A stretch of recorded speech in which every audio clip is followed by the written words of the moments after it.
Okay, hello, North County Democratic Club voters. Today I am here with Peyton McArthur, candidate for Port of Palm Beach, group number 2. Peyton, welcome, and say hello to our North County Democratic Club voters, and please tell us about yourself. Thank you, and thank you for taking the time to do this. Well, as you said, my name is Peyton McArthur. I am a lifelong Floridian, and I'm a lifelong activist. I started in college. I worked on Ruben Ashew's campaign for government in the sunshine and financial disclosure. I was subsequently on the State Board of Common Cause, which is, I hope you know, is a good government group. When I was in Washington, D.C., I was on the National Board of Americans for Democratic Action, an organization that was founded by Eleanor Roosevelt and Hubert Humphrey, which introduced the first civil rights plank at the Democratic National Convention. I was very proud of being in that organization. When I left Washington, I came back home to Florida. I worked in Tallahassee for a while. Then I came back to Palm Beach County. I've worked mostly in government. I worked for 2 different county commissioners as their chief aides. I worked at the Port of Palm Beach, which is probably most important. Gave me a real insight. I was Director of Human Resources and Labor Relations for 7 years. I guess that's enough about me. I got a master's in public administration from the University of Florida. The reason I want to be a port commissioner is because I have unique knowledge. I know the strengths and weaknesses of almost every port employee. There are only 59. It was a close-knit group. The reason I'm running is because the incumbent, I fear, is not acting in the best interest of the port. She's diametrically opposed to any dredging, and nobody wants more dredging than is necessary.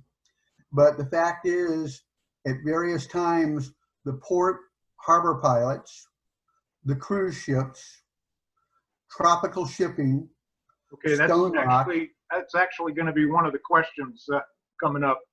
Oh, okay. You want me to wait, or you want me to go on? Sure. Well, so specifically, why are you running for the port? For what specific reason? Because I want to ensure the economic viability of the port, and I'm not sure my opponent is doing that. Okay. All right. So to go in the order of questions, there's been some discussion about the possibility of an inland port. Would you support an inland port, and how would that benefit the port itself? Well, that's an interesting question. We visited that question about 10 years ago. Everybody would like to help the communities in the Glades with economic development. That's a no-brainer. We'd all like to do that. But the whole premise of an inland port associated with the Port of Palm Beach is relatively absurd, and let me explain why. To have an inland port, you need the money for the development. The railroad would cost at least $250 million to extend south. You need products to, inland port is a distribution center, so you need products that you would be distributing. The Port of Palm Beach owns no land in the Glades. The Port of Palm Beach has no imports. We're an export port. It just doesn't make sense for the Port of Palm Beach. What I would suggest is, and U.S. Sugar also worked very hard to see if they could do it, and it just wasn't viable. What I would suggest is we write a letter to Port Everglades, which does have imports, and Port Miami, which does have imports, and ask them if there's anything we could do to facilitate the creation of an inland port that would help them, that would be in their benefit. The fact that it's in the port district doesn't matter. We need to create the infrastructure and jobs. But for the Port of Palm Beach, it just doesn't make sense. I wish it did, but it doesn't. Okay, thank you. Thank you. You touched on it briefly earlier. what is your view on deep dredging beyond the 33-foot current depth as it exists currently? Well, the term, I think, deep dredging is a little pejorative. We need to dredge, as I said earlier, the port pilot. Right now, the port is under a depth restriction and has been. It is usually 3 or 4 months a year. It's not economically viable. At various times, the port pilots, the cruise ships, tropical shipping, stone rock, and sugar have all asked for dredging to accommodate their ships, not future ships, not some wild pie in the sky thing, current ships, not future tenants, current tenants. We need to do what is necessary to make the port more safe and more economically viable. And we don't want to do anything more than that. It won't be an environmental disaster. It needs proper oversight. If it was a environmental disaster, we wouldn't have one of the world-renowned snorkeling locations now. Nobody wants to destroy that. I've talked to engineers. There's an engineer by the name of Gerald Ward. He used to be the city engineer for Riviera Beach. He's retired many years ago. He's also been the most active independent engineer involved in the port. And I've talked to him at length, and he has explained to me how it could be done with a minimum of problems to the environment. Nobody wants to hurt the environment. But if you're a port commissioner, you ought to put the port first and do what's good for the port while protecting the environment, not protecting the environment at all costs to the port and letting the port suffer. I just don't think that's what a port commissioner should do. So it's our understanding that the current limit is 33 feet. Is that not adequate for the tenants that you have mentioned previously? No, as I've indicated, all of those tenants at one time or another have urged us to dredge more. There's at the eastern end of the island, there's like a point that prevents ships, current ships, from making the turn around the island. That needs to be smoothed off. At the inlet itself, we have not even dredged to the allowable depth. We need to do that. If we did that, then when the sand came in, it would have some place to go without accumulating and blocking the access. The Tropical actually lost the engine on one of their ships going out of the port, trying to make that curve. It's something that needs to be addressed. And like I say, not for future tenants, not for bigger ships, for our current tenants. And I'd like to point out that the port engineers, the harbor pilots, and Gerald Ward has no vested interests except that he cares about the Port of Palm Beach and the area in general that he has served his entire adult life. I think if you put the port first and do the dredging that is necessary and not 1 inch more, the port will be fine and it will maintain its economic viability for years to come. Okay, thank you. Earlier you mentioned you think that you know the staff and the workforce of the port pretty well. You mentioned that there were 59 employees. Do you believe that there is enough diversity within the port workforce and staff currently? Well, yes and no. I was the human resources director when I recruited and we hired Manuel Almera, the port director. He's the only Cuban port director in the United States. Having said that, he's one person. If you look at there are 3 areas of the port. There's security, there's maintenance, and then there's administration. Security and maintenance are predominantly African American. Administration is not. Although we have a young lady, I won't mention her name, that I believe Manuel is grooming to be his replacement, which is a minority. But we also have Leonella. We have diversity, but like so many organizations, I think what we lack is not so much the diversity as it is a path to a better job, a path to a management, upward mobility, if you would. Too often our employees come in, and whatever they come into, whatever job they're coming into, that's where they stay. And they retire when they retire. But we need to do a better job of promoting from within and giving them the resources they need. And Manuel's committed to that. And like I say, I think we did really well when we hired Manuel. He's turned out really good. Although he is a Florida State Seminole, but I don't hold that against him. Okay, thank you for that. In light of the current situation with the coronavirus pandemic, how has the port and its employees been affected by it, and also the tenants? Well, everybody's been affected by the fact that there's been a downturn in business to a degree. Obviously, the loss of the 2 cruise ships has been dramatic to the port. But the port, like in administration, the port is rotating its staff alternate days so that there are fewer people on the floor, so that social distancing is easier.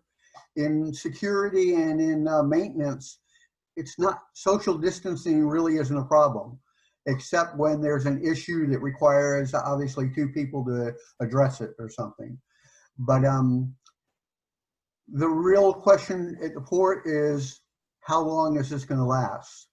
And will there be any long-term impacts? The port actually, I used to give a speech where I would say, how many of you have been to the Bahamas? And everybody would raise their hand. And I would say, well, at least 60 to 70% of everything you ate off, everything you sat on, everything you lied on, came through the Port of Palm Beach. The port is the lifeline of the Bahamas and the Caribbean. Because of it being that lifeline, the port will be in very good shape after this pandemic. Our tenants do an excellent job of facilitating trade with the Caribbean. The Port of Palm Beach is one of the few ports in the country that has a surplus of trade. We actually send out a lot more than we take in. We don't actually take in that much at all. So we're in good shape. Right now, the goal is to keep our employees safe and to facilitate the needs of tenants. To my knowledge, that the tenants, even tropical, which is the biggest, if you ever go to the 6th floor of the port building and look out the commission window, you'll see tropical, and it's an amazing organization. But they are very socially distanced. You very rarely see 2 of them within 50 feet of each other, and it really is worth the trip. Like, you can go to a port board meeting, but most people find looking out the window at tropical more interesting than the meeting. When are the port board meetings, and how can the public view those meetings? The port board meetings generally are the 3rd Thursday of the month at 4 o'clock. Right now they're being done on Zoom. I don't quite understand. I've talked to Manuel about this. If the public wants to participate in the meeting, they have to go to the port. They don't have a 2-way Zoom like you and I are having now. The commissioners have Zoom with the staff.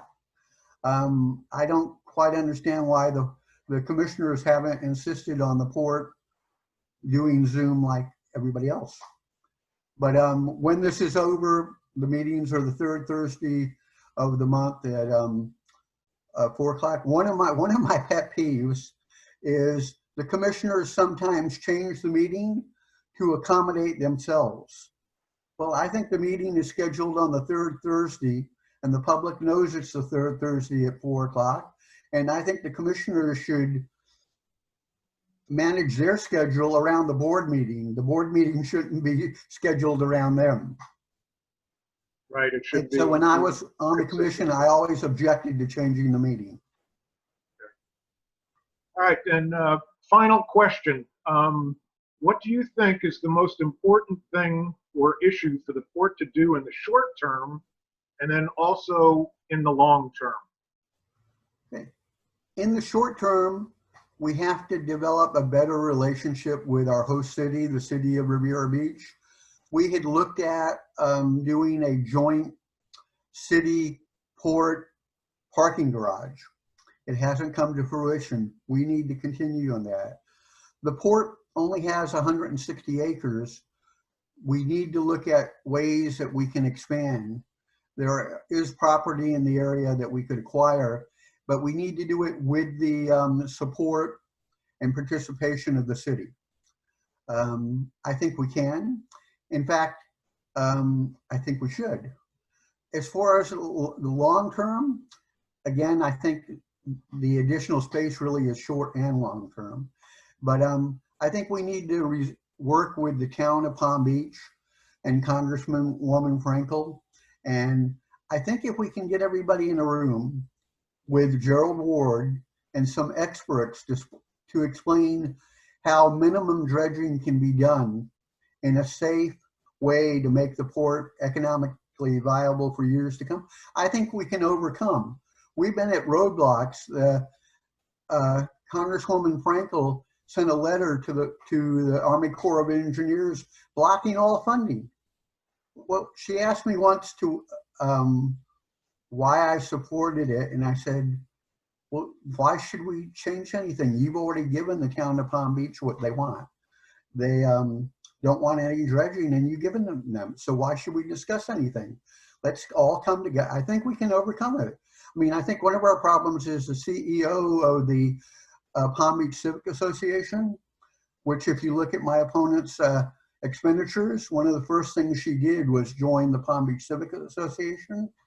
Well, if you Google Palm Beach Civic Association and Wright, W-R-I-G-H-T, his last name, and port, you'll see what Mr. Wright has said about the Port of Palm Beach. And basically he wants it gone. And the reason he wants it gone is because his house sits directly across the intercoastal from the port, and he doesn't like the view. Well, I don't think we can let the Palm Beach Civic Association and Mr. Wright set policy for the Port of Palm Beach.